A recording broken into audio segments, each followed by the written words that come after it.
we also want to recognize that the only reason we're able to be here today is because of those brave, those reasonable people who see what we're doing and they're like, look, everyone else doesn't catch on to it yet, but if I support them until those other people catch on, those people who catch on are going to be really appreciative that so much has been done and they just became aware and now they're, trying to get and take action.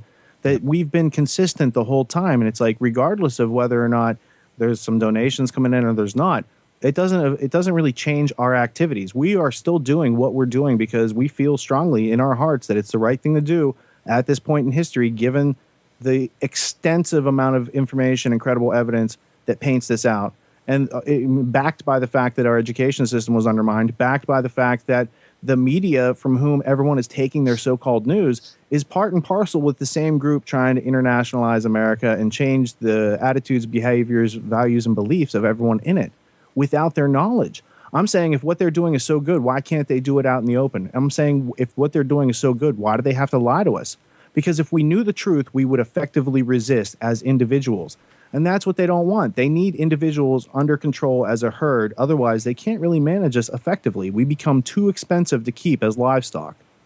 Right. So I think it's first recognizing that the reason that we've gotten this far, the reason I've gotten 10 years into this, is because listeners and viewers have appreciated it to the point where they took action. They felt a responsibility to make sure it keeps coming if they want to continue to learn and nurture themselves in this field. I'm not saying, I'm giving you the power directly. I'm saying here's a field, and if you go there, there's a whole bunch of fruit and vegetables and things that will empower and feed your mind.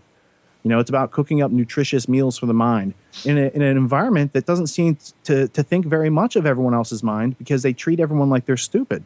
So I take the appreciation very seriously, every penny that comes in, because that allows me to keep doing what I'm doing. I also struggle with the fact that I am working with a bunch of independent media hosts who, of our own volition, everyone working in their individual way, are trying to do the same thing. We are exemplifying and learning day by day, and we're living the values that we espouse. But I see a lot of people struggling with revenues. And I don't think any of us want our families to go without because of what we've had to do during this time. So I think if it's beneficial and other people are avoiding these pitfalls in their life, then it's at least worth considering to be able to support any of the independent media hosts who are doing something similar to what we're doing. One of the big explorations that's been built into School Sucks projects since the beginning, you asked about, is there a market demand for what we're doing? So one of the inquiries has been, why is the market demand so small for what we're doing? If you look at the big picture, I mean, that question answers itself. It is freedom's an emerging market, sadly, at this point. Exactly, an emerging market at this point. All of these explorations, this critical thing, I mean, these are things that are schooled out of people. And then what's schooled out of them, that state is reinforced by the way the media work today. So there's a lot of people waking up, as Rich said, emerging, saying, wait a minute, no, that's bullshit. I want those parts of me to be alive. And they start looking for these things. But who gets to them first? So, I mean, I've been trying to live more consciously and look at some of my habits more closely. How do I spend my downtime? How do I look for information on the internet? And one of the realizations that I've had, as hard as I work in some respects, I can be pretty damn lazy sometimes. And then I start saying, well, how many other people are like this? I mean, life is pretty busy. And sometimes I'm going and typing things into Google because I want all the answers immediately, So Rich had a brilliant statement earlier where he was talking about how he built his audience. Well, if you put out a 14-hour podcast, simply put, you're going to get the people with the longest attention spans. And there's something desirable because, what Rich is putting forward, it requires that, I think of people who are going to get the most out of that information. I want people who, and we all do, obviously we all want this, but I want people who are willing to think, who are willing to work, who are willing to be taken out of their comfort zones. But then there's that question and I've found a lot of those people, and like Rich said, I'm really, really grateful that they've embraced what I do, that they contribute what I do. It's the only reason I'm still doing it. But how many people like that are there? And how can we make more of them, right? I mean, that's the real question. And I think a big part of it is finding bedrock. It's hard to build anything in quicksand. That goes to these projects, that goes to the individual, right? We're not building powerful political movements if people haven't, taken care of their own side of the street first. I've certainly learned that over and over again in my life, trying to direct my attention outside of myself before I was ready to do that, before I had much else to offer. So, there is this problem of getting a kind of stability first. And I think, I'm starting to realize as much as I've hesitated wanting to play the marketing game, I really need to have a very specific niche, and I need to attract as many people into that as possible. And gosh, I hate to say it, but just continue to encourage those people to buy in to what we're doing and to help build it up. So that's a project in the works. But for me, I think that's the only, because those are the people, like the people who are already excited, the people who are already motivated, they're the ones who are going to take what you do and share it with 10 people. They're the ones who are going to blast out what you do on Facebook to everybody. So nurturing those relationships, and not just from the sense of like, oh, I see you're a hot target, but like really appreciating those people and building that into your thinking. Ernie, I just built a new studio. I was going to write to like 25 people that I could name off right now who I would just describe as super fans. They've just been so helpful. They've been so supportive.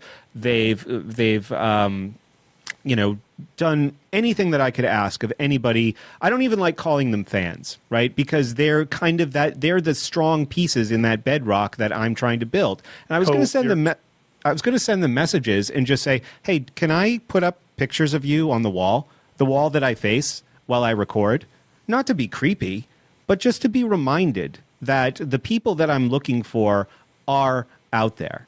And I think that would be a nice thing. I think a lot of the struggle comes from my attitude. I mentioned these cynical parts, these resentful parts, these poor me parts that all exist and have these voices. And, I try to shout them down with more constructive, more reflective other voices.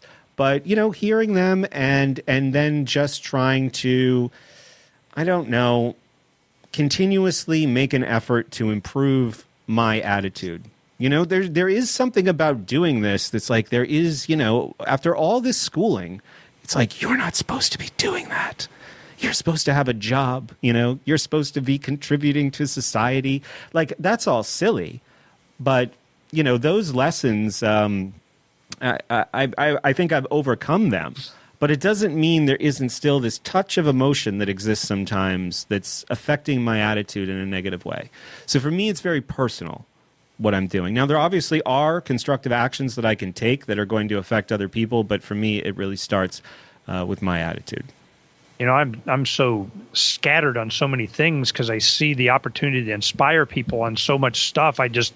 That's why I can focus on one thing, and make that more successful than the tapestry that I try to create, the net, that we're doing, because I'm kind of the mindset that Richard is that freedom is a growing market. I mean, it's you see it everywhere. And I'm just, it's going to be who's left standing. I mean, it's going to go, I give this one example when a couple of things. One was when my kids were growing up, I try and do a word picture, emphasize a, personality character traits that they should have. And I gave them an example. I said, look, I put a hole in this wall and it's only about, a half inch around, and I have a twine that comes out, and you just keep pulling that twine. At the end of that twine is a car. I mean, keep pulling that twine. It could be miles long for all they know. I'm just, who's got the persistence to pull that? I've had a promised result at the end of the work of all this time. You sit there and just be a big giant pile of, who's going to stop? And you don't know when you stop, and all of a sudden there's only 3 feet left, damn it. If you know at the end of the twine, there is freedom, there is understanding, there is the life that we want to advocate. If you know that, how do you stop pulling on the cord? I'm just like, no, I know it's at the end. I just got to stay involved. Just keep going, because I know I win at the end. I win for who? For my children, I hope, grandchildren. I'm just not going to stop pulling because I know what's at the end of it. I just have to survive it.